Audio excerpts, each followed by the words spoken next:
Kakampi mo si Lord. Hi there, kumusta ka?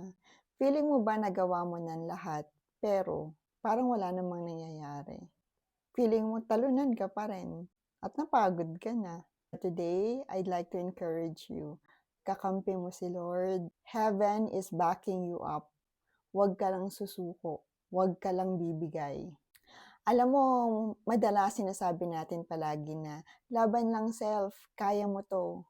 Wala namang masama ron, pero kung we will rely in our own strength, darating at darating yung discouragements, yung moments na gusto mo nang sumuko.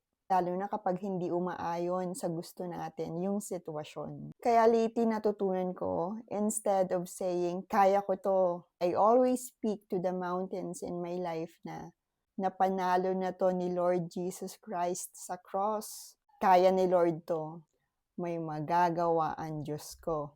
And whenever I say that, may sense of relief and peace akong nararamdaman. Kasi alam kong hindi ko 'to nilalaban ng mag-isa. At naniniwala at nagtitiwala ako na si Lord yung kumikilos, gumagawa ng paraan, and God will always turn things out in my highest favor and good. And I always say this, my God is a mountain mover God. Satan, watch how my God will move mightily in my life so you will be humiliated and see that you are powerless. My God will let me bounce back.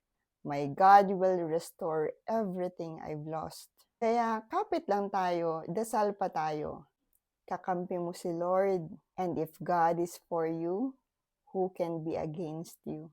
At kapag kakampi natin ang langit, makikita natin ang kamangha-manghang bagay na ginagawa ng Diyos sa sitwasyon natin ngayon.